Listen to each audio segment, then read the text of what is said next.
Welcome to the Childcare Director's Chair, the podcast for bold educators who are ready to lead, grow, and shake things up in early childhood education.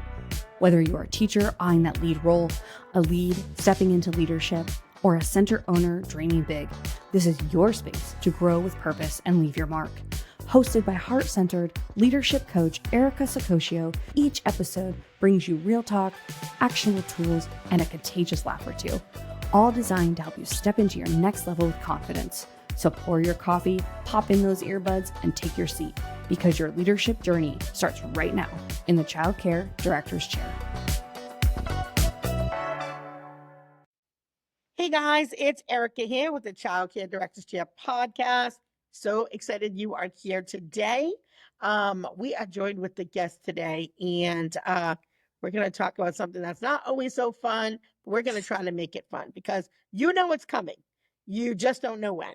And that's right. We're talking about those unannounced licensing visits. For some directors, the thought of it just sends them in a tailspin of panic and paperwork, but not you. Not after today's episode. So we're going to spill the real tea on how to ditch the dread and walk into your next surprise visit like you've been expecting them all along. Yes. Now, spoiler alert, excellence does not need a heads up, guys. So we are joined today with an expert. I'm going to allow her to introduce herself. You might know her from social media, but go ahead and tell folks about yourself, honey. Hello, everyone. My name is Ronnie Williams. Many of you may know me as the State Lady on Instagram and TikTok. I am a former childcare licensing consultant for the state of Georgia. So with me being a licensing consultant, I've done it all: the unlicensed investigations, the complaint investigations, incident investigations, monitoring visits, regular licensing studies. What else is there? Change of ownerships and amendments if you ever wanted to make your program bigger or smaller. I've pretty much done it all. So you might know a thing or two about what we're talking about today. Yeah. And I love that you're in Georgia. I'm trying to go to Georgia in the next couple of weeks. Totally off topic, but I love your aquarium there. That aquarium So is beautiful. on point. I'm trying to bring my grandson to Georgia, so I'm gonna try to make that happen. Yes. So guys, let's talk about it. Like, let's start with your mindset shift. Like, how do you shift from fear to confidence when you know a licensing visit can happen at any time? You got any tips for the folks? Because I know they get all stressed out. They get all stressed out. I think the first thing that people need to realize is it's a person entering your building, right? It's a person. No one is nervous about a tour, but a parent is critiquing your space, right? Yeah. No one is worried about anyone else that comes. Like, they get visitors. Everyone wants the county commissioner and the chamber of commerce. Come to my school. Come to my school. They are judging you too. So at the end of the day, remember, the person coming to your program is just another person. 2, erase the idea that they don't like you because they're looking for something wrong. It's their job to look for something wrong. We love a food inspector. We love a food inspector. We read that score when we go to eat with no guilt on our conscience. We don't look at why they got an 80, right? If they got an 80, we just rule it off. But if they say they got a 90, we'd still eat there, right? We don't beat up the 90 students. So at the same time, just remember, there's always going to be a little bit of space for a mistake, and you're still okay.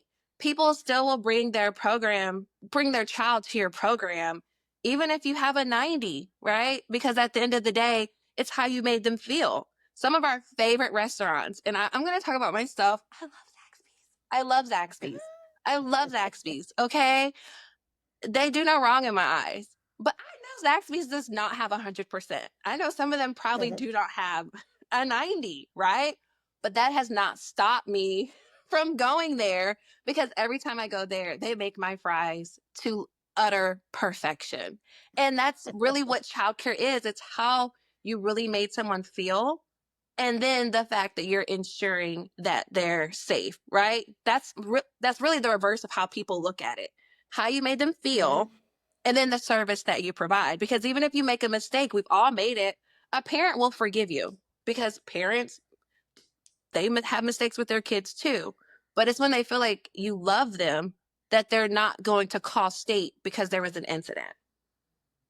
Does that make Yeah. sense? Yeah, it does. My niece, she had said something that always stuck with me.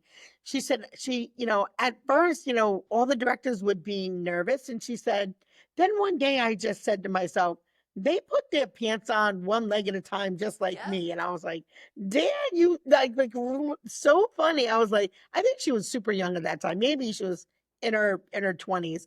And she's like, yeah, at first I'd be nervous, but then I just thought about it. And I was like, they're the same as me. I mean, But half of them have worked in childcare. Half of them yes, have children in childcare. They have a relative in child. They're honestly, I mean, you hear the horror stories, but in most cases, most licensing consultants are the most down to earth people. yeah, yeah. I think to have a different mindset of like that we're on the same team. Like we're We like are. if you're right, if you are a good childcare owner, business, steward of your business, you want quality in your program. So Right. you're on the same team. It's the people who get nervous should be the ones that right? Because there's a mistake. You know whether you're doing something right or not right, right? You Right. know it's a regulation or not. It's not a surprise. The regulation didn't just poof in thin air. So right? But yes, of course, there might be a mistake. You might have an employee who didn't put the bleach bottle in the cabinet but didn't lock it, right? Still out of reach of the child, but it's got to be locked, right? So Right. yeah, those things are going to happen because we're dealing with human beings, but sometimes it's just a set of fresh eyes too to say, maybe is there a system that we have in place that isn't quite doing the job, right? Right. So what daily or weekly systems do you think that we need to have in place to keep the center inspection ready? One, I think that there should be some type of meeting schedule with all the staff. I think that during staff meetings, rules should be discussed. If they got a Hmm. visit, they should talk about things that happened in the visit with the whole school. A lot of people do the citation talk with the classroom that got the citation, but at the end of the day, everyone should be Hmm. familiar with what's going on in the building. You don't have to single out Miss Teresa that she Yeah. left the cabinet unlocked, but at the end of the day, everyone should have the discussion about locking cabinets, making hazards inaccessible part of everybody's conversation. That should be in a staff meeting. And then don't only talk about things that are you've been cited for. Look at other programs in your community, see what they got cited for, and make sure you're not doing that too. We learn our best from other people's mistakes. So being familiar with what other people are doing and kind of learning what your consultant may have an eye for. I know people are like, they're all different. It's not that they're different. Some people just have a different eye for something because that's where they're stronger, right? Like me, SIDS, there's no cutting corners with me on SIDS. Some people, they may be like, it's okay that this sheet isn't like stretched to the brim of the Yeah. cotton, right? Like it's a little loose. Like me, no, that seat it needs to bounce. Like I need a Yeah. tight sheet. Some people playground, that's their thing. So I will say cover all the rules. Don't make just your meetings about things that you've only done wrong. Make sure that your staff is learning the rules across the board, no matter how many years of experience they have, go over and talk about the rules. And then I also feel like there needs to be some type of accountability in each room. So maybe like some type of checklist for your classroom, like maybe when you shut down, did you make sure cabinets were locked? Did you make sure like different things that hold staff accountable for their room so things don't build up, right? Maybe you had a little part where the paint was chipping, you've ignored it for a month, and now the whole wall is chipping. So making sure that staff know to check their rooms, definitely some type of daily playground checklist. Playgrounds should be checked, in my opinion, all throughout the day. Teachers are Mm. responsible for the playground. Management is responsible for the playground. The playground is everyone's responsibility. So I definitely feel like some type of checking system would help people master the walkthrough, because if you know something is tearing apart, especially if you keep hearing about it, you want to get that little noise out of your ear. If you know your fence is, someone keeps saying, hey, the fence, and then another teacher comes and says, hey, the fence, that lets management know, like, we need to get this fence thing situated. But let's say you don't.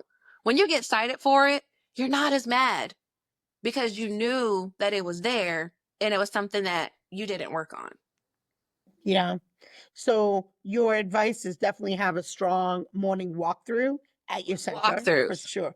Walkthrough, Ongoing right? walkthroughs. Like, don't make it once a month, don't make it once a month. And I feel like you should have a day that you do it, because if you put something on your schedule, you're more likely to lock in on doing it. If you keep saying it, I'm going to do it this week, it'll always get passed on into another day. Yeah.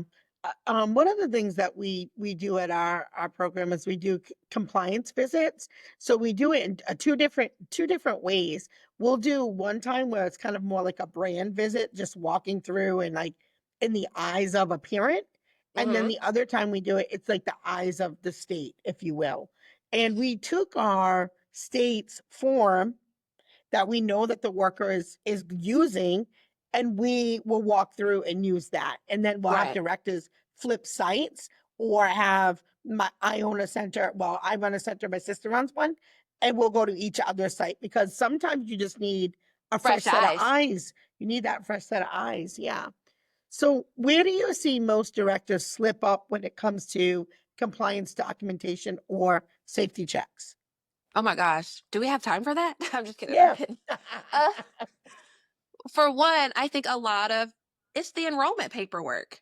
People are so ready to hire, so ready to bring children in the building that they're just letting some of the paperwork be incomplete. I see I do mock visits as like a service to people. Like, I'll come in Mhm. and do like a walkthrough, check their files and everything. I'll get to the staff file. They have their name, birthday, social. They sign at the back that they don't have that little part about criminal records and they're Mhm. physically able to do the job. Sign their name, barely date it.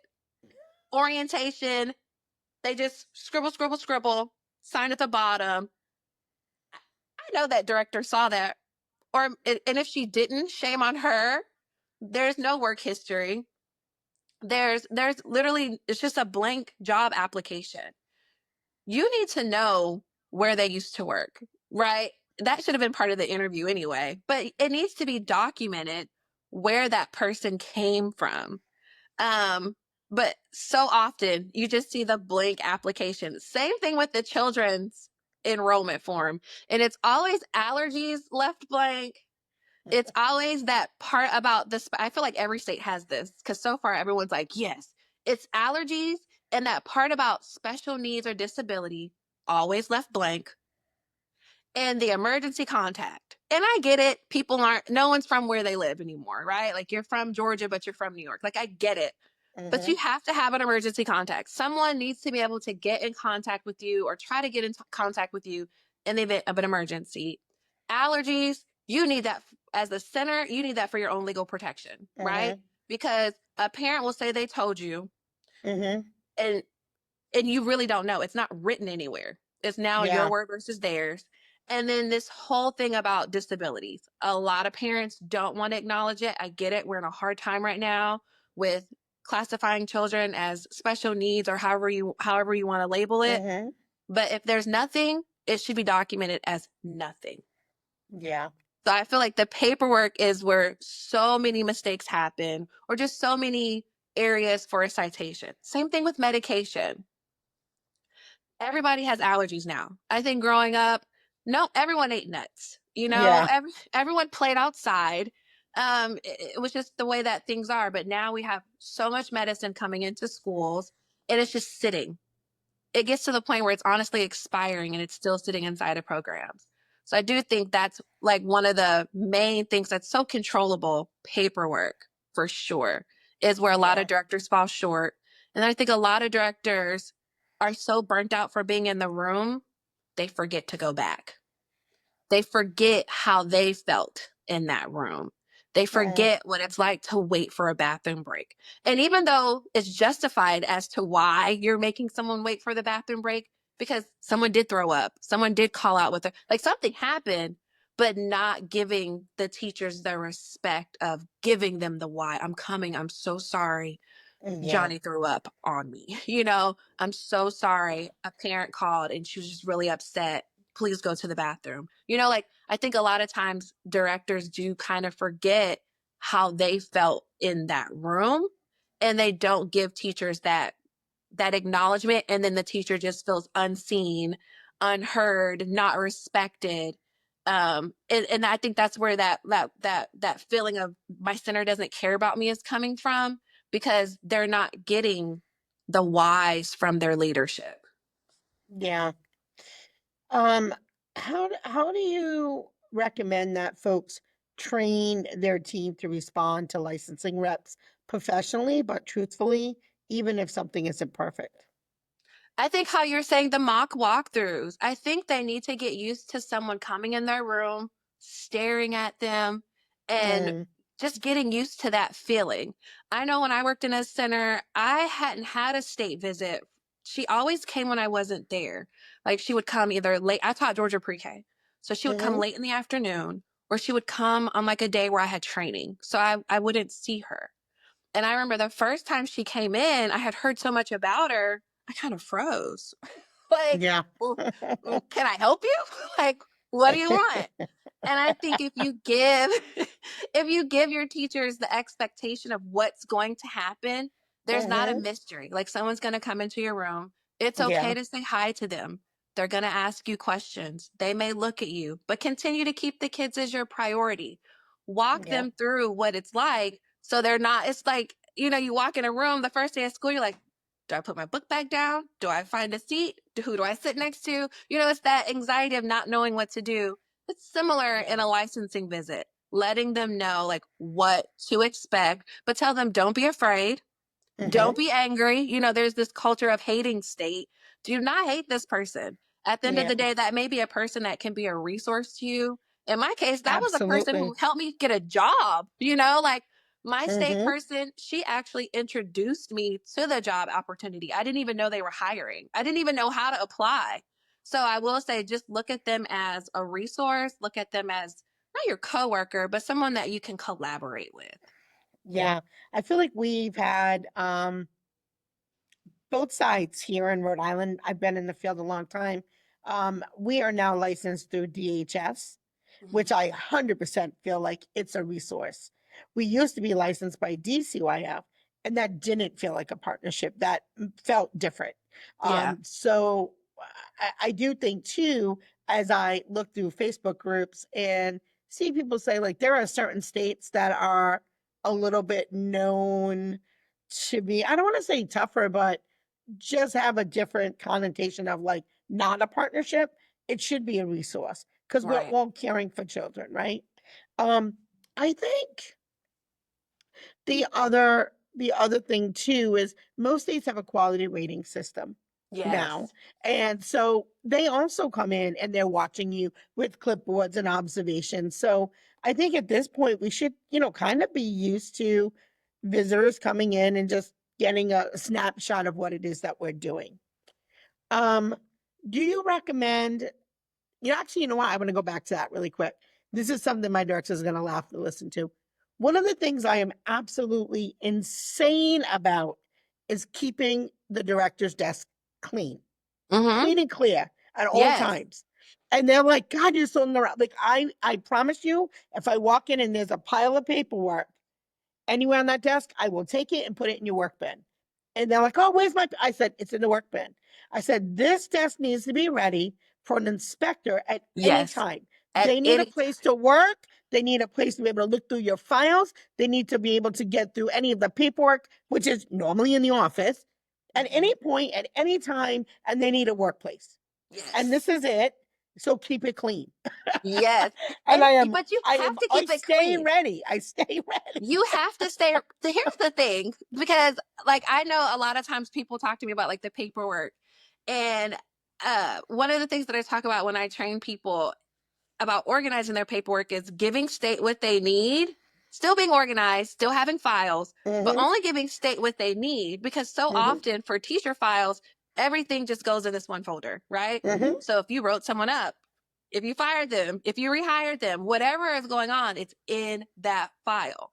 When you have these chaotic desks, I know for me, like sometimes it's hard. Like if I'm going through the paperwork and it's spread out, I may accidentally Go. touch something that I'm not supposed to touch. And Yeah. I assure you, it's going to be Miss Denise's write-up, right? Yeah. And it's going to be something that you handled in-house. You were praying state never found out about anyway. It wasn't a required report, but it was kind of bad, but it fell Yeah. within that safe gateway. Yeah. Well, now I know about it, right? Yeah. I now know that Miss Denise had a very aggressive interaction with Johnny. Okay. Yeah. And now we got to talk about it because from reading it, I don't know, And so Sure. it's Yeah. very important that you keep your desk clean and organized so that all I see is what you need for me to see. Yeah. My sister is super organized. And so she made this thing probably about 7 or 8 years ago now. And she has a binder that's literally just for licensing. She goes, our directors are sprinting around, especially like we have school age. They're sprinting around. They're running out to the van to get the copy of the registration and the insurance and, all those things. They're like running. She's like, no, no, no. We're going to do this. So she put together this binder and it's literally like just in order of here's the registrations, here's the insurance, here's the inspections, here's all these things. Love those. And a lot of states have also moved to electronic, right? We're in Rhode Island. A lot of our staff paperwork now is in this program called Rises. So the worker can look at all of your staff files before they even come to your center. They get to do pre-work right at their office. Yeah. So all of the criminal checks, all your paperwork that's required for your worker is already uploaded. Oh, that's They can amazing. look at it. Yeah. So it's almost 100% in compliance, like as far as that's going to be the thing. Even when you renew your license, it's all going to be done through that one system. So everything's in that one spot. Oh, that's amazing. So, yes. Because we don't see paper in Georgia. We are trudging. We are in the trenches. Well, I have to tell you, like I said, our DHS, our state licensing folks they're really very much like a partnership. They said, how can we make this easier for you and easier for us?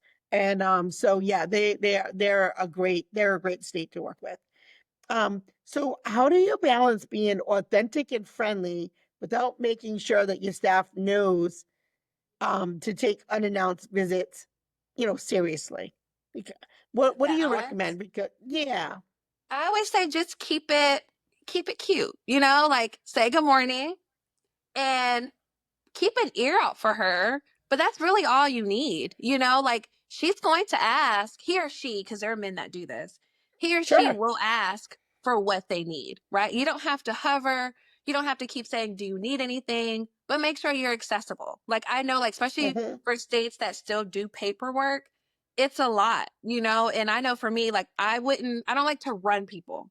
So I would kind of keep a list of things that I know that I didn't find. So that way, when the person came to check on me, I can ask them for everything versus tying up someone's time with all these tasks that could possibly be in one space. Like, again, I worked at a center. I've been in management. I know how a state visit takes you away from your business. So I was always conscious of making sure that I got what I needed from someone while they were there. Now, if you never come and check on me, you don't give me the chance to let you give me the things I couldn't find. Right? So I would say be cordial, but don't hover. At the end of the day, if they need anything, they will ask. And just be friendly, like you don't have to offer them, a catered meal or anything delivered. In most cases, they won't take it anyway. But just saying good morning, identifying who is going to be there to support them. Don't just assume your state person knows you're the owner or the director. In most cases, even if they've been to your program before, they see a lot of programs. And so they may forget that Miss Denise is the director. You had braids last time I came. Like, I don't remember you anymore. So just making sure that your consultant knows who to look for and that person is identified. So Miss Denise, have Miss Denise come in so I can remember, okay, the lady with the green shirt and the braids, that's one of my contacts. The lady with the white shirt and the ponytail, that's who I contact. So that way they know how to get things from you when they need them. But definitely no What, hovering. Like, I yeah, just feel no like you hovering. stress yourself out trying to follow Yeah. them through the walkthrough, looking at every child's file that they're working on. You're stressing yourself out and you're making yourself uncomfortable. And now you're putting it on the state. Like, she wasn't talking to me. She's looking at Yeah. your files. She Yeah. can't talk. And I know me, I can't talk and review your files. Talking Yeah. will win. And then I'm in your program all day. Then I see on Facebook that you're like, my state lady was here all day. I hate it when they tie up my day all day. Well, don't talk to me. Don't talk to Don't me. talk to And me. then I can concentrate. Yeah. What advice would you give a brand new, oh, so sorry. What advice would you give a brand new childcare director who's experiencing their very first visit? Sit through the whole thing, like take it all in. Ask your questions, right? Be prepared and be ready to keep the relationship, right? Some things you're going to learn in your inspection that you didn't know about. Like you may be cited about something that you didn't know, or maybe it was something that you did know. Build that relationship. Ask the consultant, like, hey, tell them I'm new and I really want to make sure that my next visit, I master it. And let them know I'm going to email you with any questions that I have coming up. Make sure that they have your information so that they can send you updates as they happen. I think a lot of times when people change leaderships, because directors, that's kind of a turning role. Make sure that your state person has your contact information. So as Mm, newsletters, new information, updates, rule revisions, whatever, you're constantly getting communication. yeah. And just let them know, like, I'm really trying to do the right thing. Don't hold your state person hostage in your office, right? It's a difference between having an engaging conversation and you dumping on your person, right? Because consultants are people too. And I think people forget it's 20 of y'all in a building and one state person. And Mm, I know in Georgia, we've had people's cars get vandalized. Like you've had things happen. So I would yeah. just say build the relationship, but let it be professional, like talk to them, go over the entire report, parts that you don't understand, definitely ask for clarity, but make sure that you let them know that you're going to be a part of this partnership of making sure that you're compliant. Make sure they have your contact information, make sure you have theirs. Email them with questions, follow up, let them know, even if you don't have to let them know that you made the corrections, let them know that you made the corrections. It helps build the relationship. Yeah, I think too, if you're a brand new director, I'm going to give you my 2 cents. If you're a brand new director, don't wait for the visit, the unannounced visit, because they're there to do that particular thing. Right. I'd say if you're a new director, you're already going to know who you work with because you have an assigned worker, right? Ask the owner, who's our assigned worker? Send an email and say, I'm the new director. Right. I'd love to, I have some questions on XYZ, or here's what I want you to know about me. Is there anything I need to know? Like, and look at your last inspections, Yes. Look at the and last one. you're gonna know, yeah, you're gonna know where your program's weak spots were, and make sure that those things have been corrected because maybe the other director didn't correct them. Right. So, even if you use that as your, hey, I'm the new director, I noticed on the last, visit, this was what you found. Here's how we've corrected it. Look forward to meeting you at our next visit, whatever. But make those relationships. And yes, at the visit, but if you can do it before, I Yeah. feel like that's really beneficial. Yeah, because like you Um, said, when they're there, it's game time, right? There's yeah, no really development happening. I think you're learning, so you're developing the experience of a visit, but you can't really have some of those conversations on could we, should we, when it's happening. So that's a good suggestion beforehand if you have that information. so since we have you and you've done all the things, I'm going to ask you a question, and you might not be able to answer. I don't know, but no names to protect the innocent. But maybe Yeah. what's the worst licensing visit that you ever had that like didn't go well? There's so many. It's funny. I'm like new to TikTok. I love it over there. And I did a live. And that was one of the questions someone came up to ask questions. And one of the worst things, I think the worst thing you can ever see is death. You know, Oh I gosh, think yeah. that's like the worst thing. And fortunate, I didn't see the actual death take place, Hmm. but to have to talk about it. That's something that'll always sit with you, whether you know the family or not. Yeah. Talking to someone who's lost their child is Oh, literally one of the most emotionally pulling things I think that you can experience. I think secondly would be a child that just got an injury. They're mhm, alive, but maybe they broke their femur. They broke, what is this, your clavicle. Some of these mhm. serious head injuries from falling, those are hard.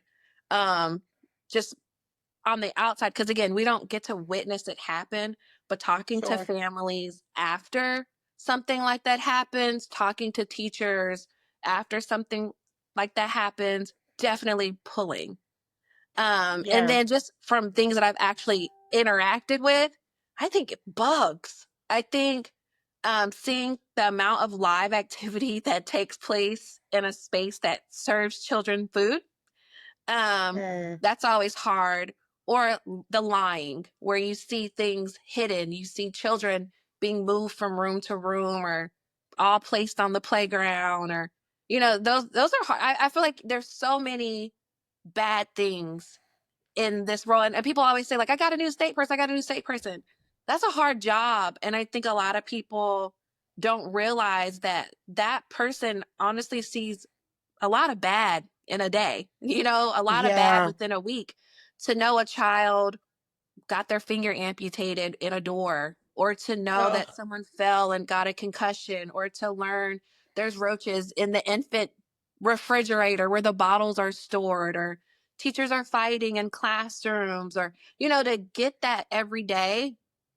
And then you go into a center and you try to support them, and they blow up on you, and you're like, I'm just doing my job. And yeah. people hate you for doing your job.